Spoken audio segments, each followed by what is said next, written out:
کلام امام الزمان علیہ الصلاۃ والسلام۔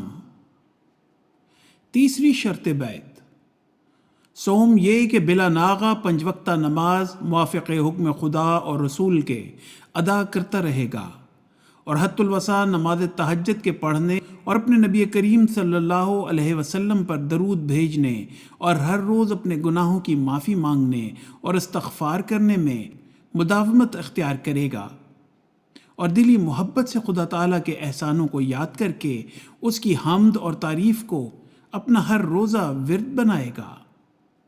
حوالہ اشتہار تکمیل تبلیغ۔ ہم یہ کہتے ہیں کہ جو خدا تعالیٰ کے حضور تضرع اور زاری کرتا ہے اور اس کے حدود و احکام کو عظمت کی نگاہ سے دیکھتا ہے اور اس کے جلال سے ہیبت زدہ ہو کر اپنی اصلاح کرتا ہے، وہ خدا کے فضل سے ضرور حصہ لے گا۔ اس لیے ہماری جماعت کو چاہیے کہ وہ تہجد کی نماز کو لازم کر لیں، جو زیادہ نہیں وہ 2 ہی رکعت پڑھ لے، کیونکہ اس کو دعا کرنے کا موقع بہرحال مل جائے گا۔ اس وقت کی دعا میں ایک خاص تاثیر ہوتی ہے، کیونکہ وہ سچے درد اور جوش سے نکلتی ہے۔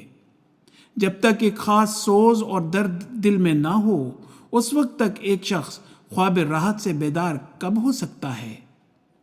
بس اس وقت کا اٹھنا ہی ایک درد دل پیدا کر دیتا ہے، جس سے دعا میں رقت اور اضطراب کی کیفیت پیدا ہو جاتی ہے، اور یہی اضطراب اور اضطرار قبولیت دعا کا موجب ہو جاتا ہے۔